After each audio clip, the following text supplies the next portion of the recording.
Assalamualaikum warahmatullahi wabarakatuh.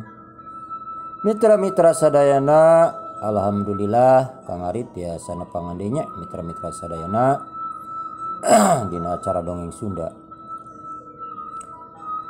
Dongeng Sunda anu judulna Bagaspati serial Dukun Siluman seri ke-55. Ya teh Kang Arit teh mitra-mitra dina ngadongeng teh waktu wengi atau siang-siang namanya tiasa diupload gitu nya. Da upami siang-siang mah Kang Arit teka bujeng gitu margi sambil aya dina aktivitas kita sambil nyanak peralatannya Kang Arit dina mobil teh bilih aya suara motor mobil hapunten janten upami senggang waktu langsung upload video gitu. Mitra-mitra perjalanan Kang Arit dina ngadongeng teh tuning dibagi-bagi waktu sok sanaos dina dongeng ieu teh Kang Arit teh nya tebih tina sampurna pantrang nyalira mitra-mitra subscriber Kang Arit mah masih kena alit nanging mudah-mudahan we dukungan tim mitra-mitra diantos pisannya kamari teh nuju nyarioskeun di bumi Mangkardun harita Pati Buncirideng teh anu tos masukkeun pengaruh atanapi nu tos ngendalikeun warga dikanya mitra-mitranya supados teh nyangkolong teh kana waktos sumangga iya acara dongeng Sunda urang kawitan bae dar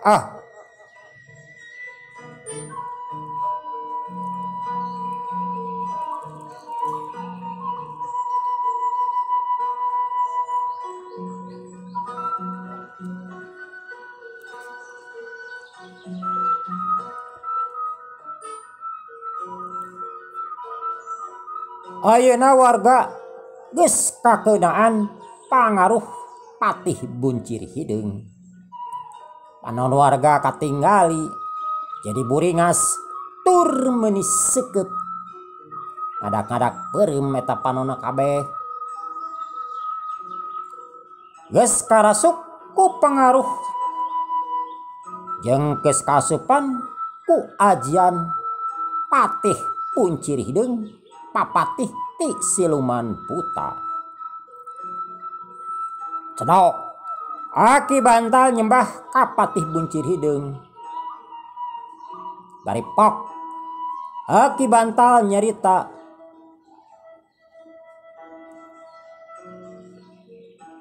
Gusti Patih pun aki bade nyangakeun semah pangabaktos nun mugia katampi sareng anu saterasna ieu teh Gusti Patih kumaha nyohonkeun pitunjuk nun kitu cek aki bantal.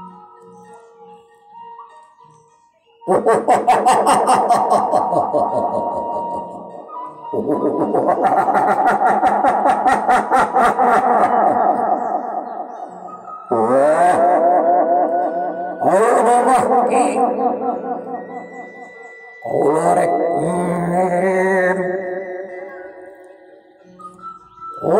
ngirim kuna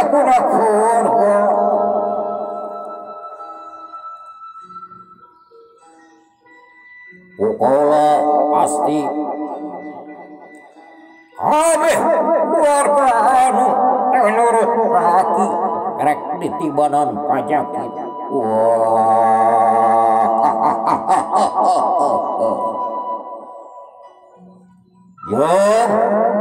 Yo manusia kabeh ukaula geus dibere kekuatan awakna bakal weduk jang moal teu raku pakarang naon bae awakna bakal kuat lamun ditenggel moal karasaeun nyeri gitu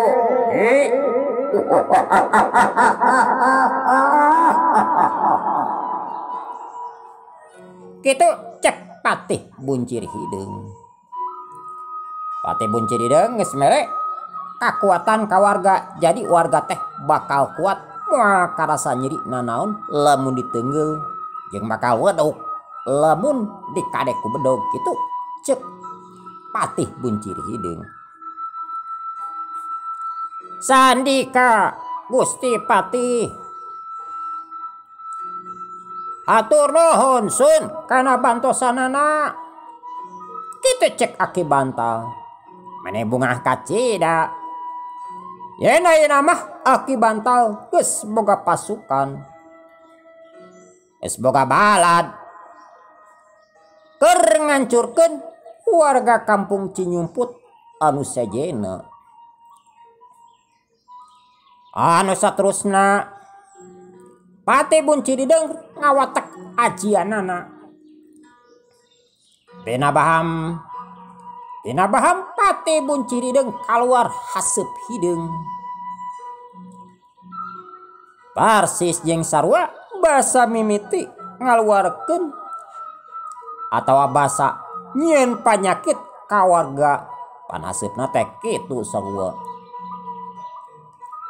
Eta aseup meuni alun. Anu saterusna kaluar tembus kana lalangit imah.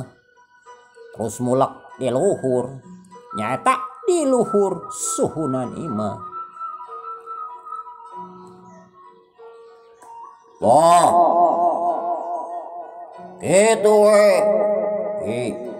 Wah, ayo deh kaula rek asup deui kana raga Ki. Jangan enak mah arih ningali hasilna.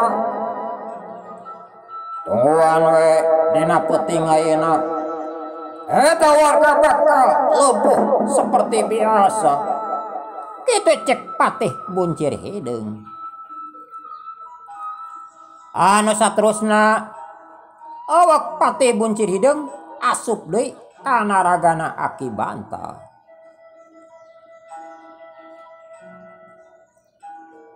Hari-harita Bah Odo, Bagas jeung anu seyeuna basa tadi aya angin anu kacida gede jeung ngagelebugna. Apaleun jeung basa di jero imah aya suara nu cing gerewek, cing karoceak. Jeung basa Patih Buncir Hidung seuri kabeh oge ngadarenge meuni jelas pisan. Bobohan memang deket jeung da tarik. Atuh kabehna ge gancang narangtung bari merongka imahna Mang Kardun.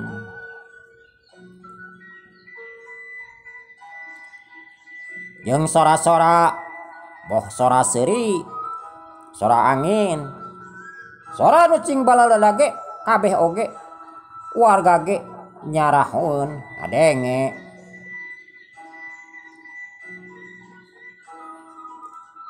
Atuh warga kabeh anu aya kampung Cinyumput teh sirikna ngabuleun awak paungku-ungku jeung salaki jeung pamajikanana.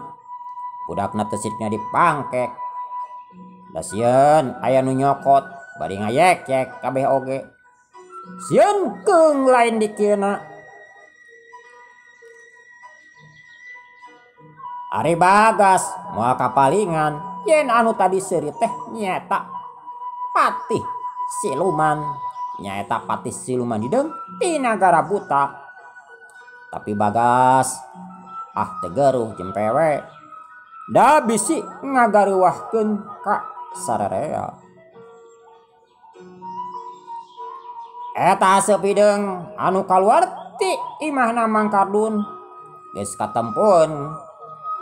Poh ku Abah Odo, poh kunu sejenna, pok Abah Odo nyarita. Aden, tuh, kiriman penyakit geus kaluar. Sok, ayeuna mah bagian budak ngora. Aki marek mundur we, kitu cek Abah Odo.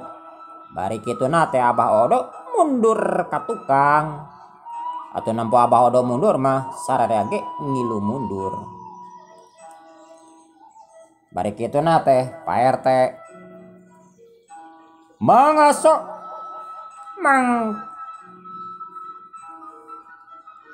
Odi ajang Abah Juned meni merong colohok bangong asa terpercaya karena tetempuanana ningali eta haseup meni ngelun kumaha we anu ngadurukan teu hurung Bagas merong kana haseup anu kaluar tina imahna Mang Kardun. Ari katinggalina ku Bagas mah eta mangrupa makhluk anu pikasieun. Wujudna teh kumaha we anak buta.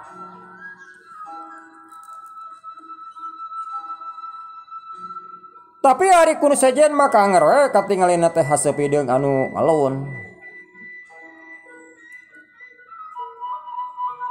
Atuh anu saterusna Bagas masang kuda-kudana kitu teh Bagas bade ngawatek ajian Praja Geni, Praja Angin jeung ajian Samber Nyawa. Tilu ajian anu digabungkeun.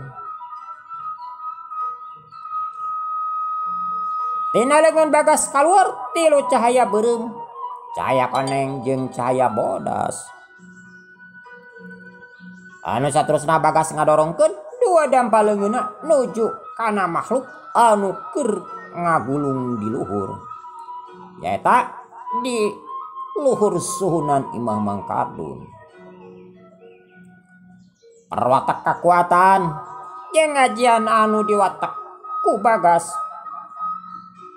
Ain di kieu patak keung. Euk eta tilu cahaya nyeuk ngarah ka makhluk. Eta ka makhluk anu keur di laluhur barengan jeung eta Cileger. Aya sora manicing Cileger. Pokona mah matak pikakeueungan, matak pikasieun.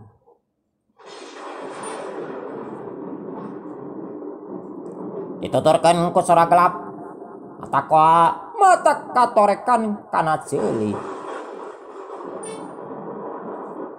Padahal mah harita tepan boro-boro aya pihujaneun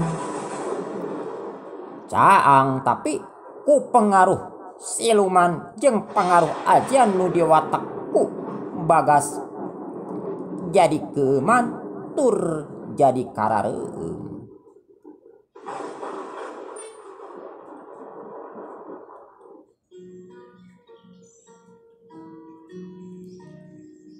Eta makhluk anu katibanan ku ajian Bagas cing karoceak cing gorowo nambahan keung kayaan didinya. Atuh Pak RT, Mang Odi, Mang Aso, Mang Kadi jeung Aki Juned meni ngaleper. Sieun jeung keung pacampur kabehanana rasa sieun rasa keung pacampur turna menyorok tok siga anu keur lilinieun siga anu lilinieun ngan Abah Odo Mang Karna jeung Mang Utewe anu tenang teh.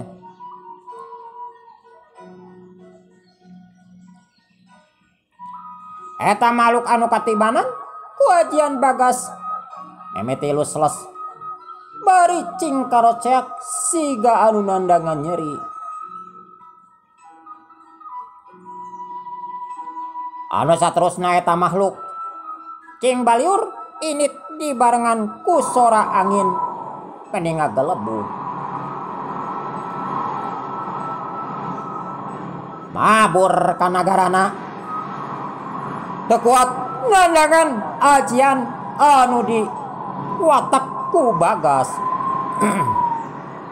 Barangan jeung kitu las eta makhluk jajadian atawala makhluk ciptaan pati buncir hideung leungit barengan jeung leungitna sora angin.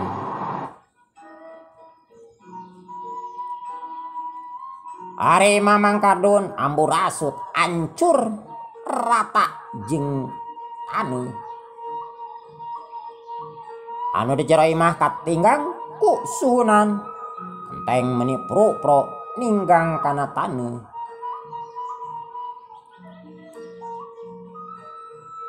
Perwatek kakuatan Bagas.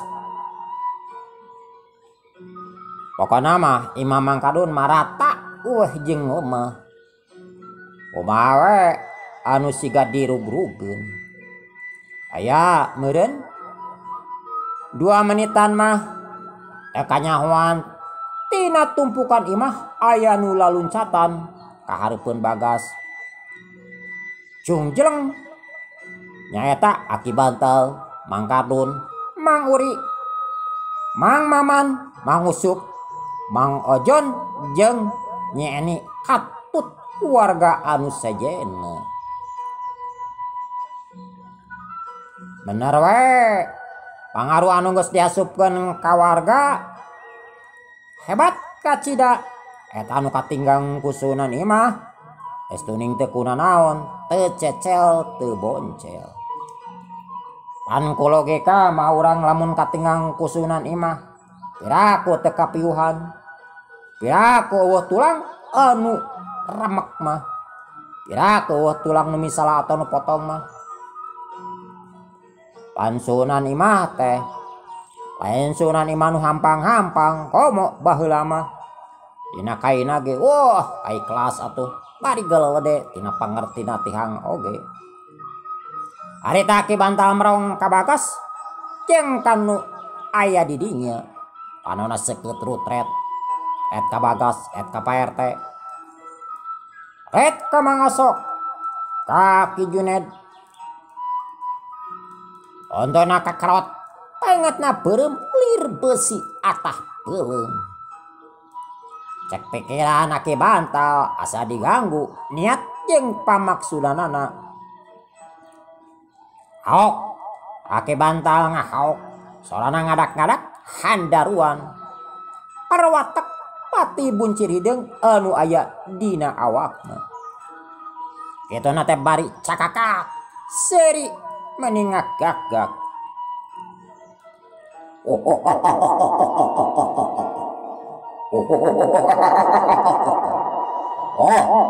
udah bau cekur masih kene bau koreng. Wah geus kumaha ning halangan ka kaula, geus wani ngahalangan kana maksud kaula. Berarti sia geus mesen helep konyet kitu cek Aki Bantal. Bari kituna teh melak cangkeng tutunjuk ka Bagas. Hari-hari tak Pak RT mangkarna Mang Aso, Mang Odi jeung Aki Juned ini colohok mengong ningali warga anu geus robah tina sifatna anu ngadak-ngadak pikasieun jeung meuni garalak. Pan ari warga kampung Cinyumput mah wah jajauheun kana kitu, jajauheun bisa gelut bisa tarung. Pan da kampung Cinyumput mah bisa teh kana tani kana melak palawija. Ari ayeuna obah dedegan jeung sikapna jauh bumi jeung langit. Pok Bagas nyarita. Bagas estuning tenang ngeludeung teh geder teh gempeur dina nying hareupan Aki Bantal. Hei Dajjal siluman, ayo gerainit maneh ka nagara maneh. Ieu mah lain tempat maneh tapi tempatna manusia. Awak maneh keur cicing di dieu. Alam silumannya siluman, alam manusia nya manusia. Kitu cek Bagas. bari mencrong seket kaki bantal. Atau dikitukeun mah Aki bantal geus teu kawawa nafsuna geus ngabulaeh. Anu saterusna Aki bantal marentah ka wargana supaya nyerang ka Bagas jeung nyerang ka nu sejena. Pokona mah cek Aki bantal beakeun nu aya di dinya montong disesakeun. Sasaak rarejet. Atuh menang komando kitu jeleng-jeleng kabehanana laluncatan rek muru ka Bagas. Mang Kardun, Mang Uri, Mang Maman, Mang Usep jeung Mang Aso tur Mang Ojon narajang ka Bagas. Atuh ningali kitu mah Mang Karna, Mang Ute jeung Abah Hodo teu cicingkeun. Tilunana jungjeleng ka hareup ngahadang ka nu rek nyerang.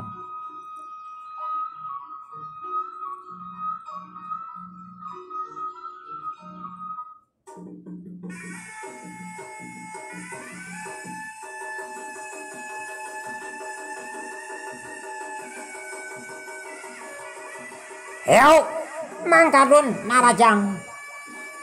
Parepna anu buleud ngaheung bangbaraan rek ngagedor sirah Mang Karna. Tapi Mang Karna rikat ngagiwar ka kenca. Heuk, plos. Anggalan Mang Kardun ngakeplos ngakan angin. Nolonjong. Awak Mang Kardun nolonjong kabawa ku tanagana sorangan. Dina kayan kitu heuk suku Mang Karna ngabiur gas teu misleuk teh ngagedor kana sirah Mang Kardun dina jurus Peraja Angin. Heuk keduk. Tapi Mang Kardun ditajong ku Mang Karna estuning teu kerel-kerel. Malahan mah nyuruh tuh siga bagong anu keur bayangan. Mang Kardun malik anu saterusna pereupna ngabiur rek mepeg cukang irung Mang Karna. Atau Mang Karna meni rewas. Abab rarasaan mah tenggeulana teh tarik. Tapi sok sanajan kitu Mang Karna rikat ngajaul ka tukang tina jurus Peraja Angin. Heuk, plos. Para Mang Kardun ngakeblos ngakan angin. Jeleng. Mang Karna luncat kagigireun Mang Kardun. Bari kituna teh nimpukeun pereupna. Heuk, geduk. Kena pisan kana sirah Mang Kardun. Tapi anggar we seperti tadi Mang Kardun teu kerel-kerel siga anu teu karasaeun. Teu asa karasa saeutik-eutik acan. Kumaha we meureun ceuk Mang Kardun teh diusapan ku budak. Padahal mah lamun ninggali kadinya dina tenggelan Mang Karna tarik ka cida bari jeung dibarengan ku jurus Peraja Angin.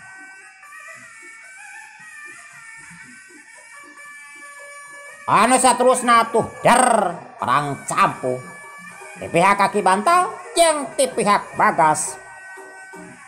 Esang mimiti ngorolok.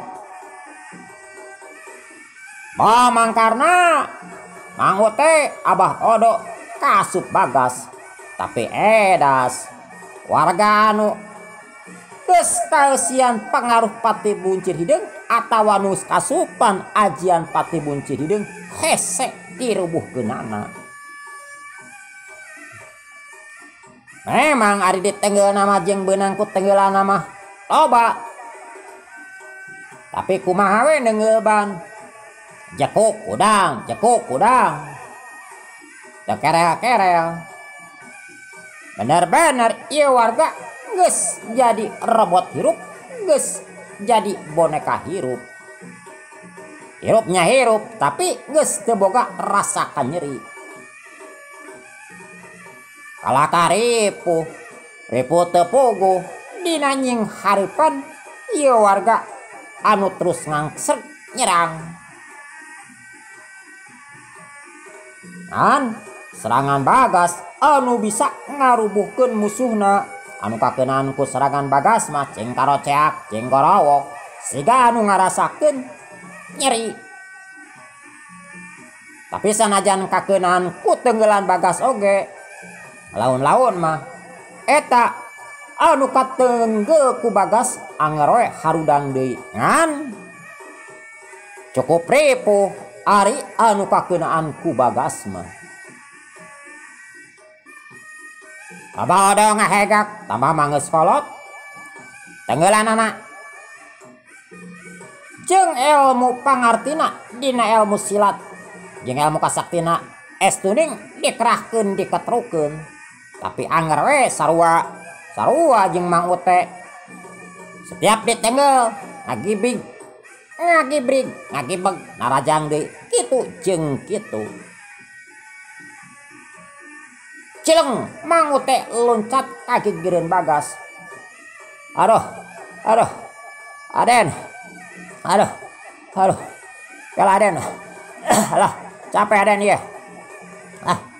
Kumaha tos kieu moal aya tungtungna Den. Ieu mah kalakah capek tepuguh ese dirubuhkeun anak kalaka awak we jeung tanaga beak. Kitu cek Mang Ute nyarita ka Bagas. Lacek pikir Mang Ute iwal ti Bagas anu bisa ngelehkeun ieu musuhna. Tok Bagas nyarita, "Oh, mundur Bang Ute. Mangkarna oke ka Abah. Mangkar mundur. Keun." Ieu bade di payunan ku abdi. Itu cek Bagas. Sabab Bagas ge ningali jeung ngarti yen musuhna geus kapangaruhan ku hiji kakuatan anu pamohalan bisa dirubuhkeun ku ilmu lahir atanap atawa bisa dirubuhkeun ku jurus. Wal mungkin bisa dirubuhkeun ku ilmu kanuragan.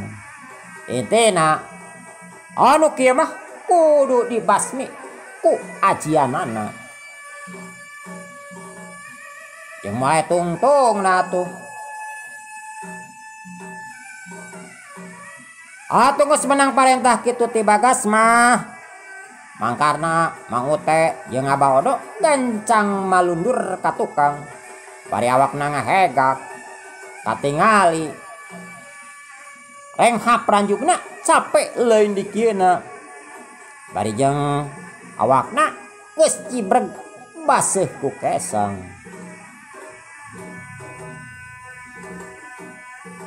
Pak RT masuk mangkadi jeung Akin Junaid meni celeuheuk ningali kitu. Bagi bengong we jeung teu nyangka warga ngadak-ngadak kuat lain di kieuna. Jeung moji ka Bagas ka Mangkarna ka Mang Ute jeung ka Abah Odo anu bener dina tingkat tuasena lain di kieuna. Cakakak Aki bantanya kakak seri ninggali musuhna mundur.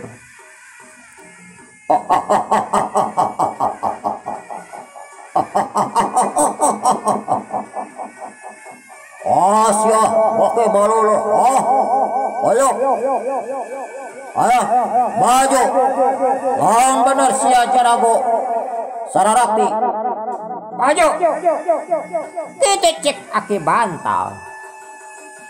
Anggapan Aki bantal mah yen musuhna geus teu sanggupeun keur ngalawanan baladna. Atena bunga ajeng bungangang. Benar cenah. Balad manehanana balad Aki bantal kuat awakna. Aki bantal ge hampir teu sadar. Atau bake percaya we ka siluman teh nyata kapatih buncir hideung. hari-hari Bagas anu saterusna ngawatek ajian Raja Banyu yang ngawatek ajian pilempehan. Eta ajian Raja Banyu anu bisa ngalumpuhkeun jeung ngalumpuhkeun mau dibarengan ku ajian pilempehan matuh. Tina dua dampalengan Bagas keluar cahaya bodas. Anu saterusna Bagas ngadorongkeun kadua dampalengeunna ka hareup.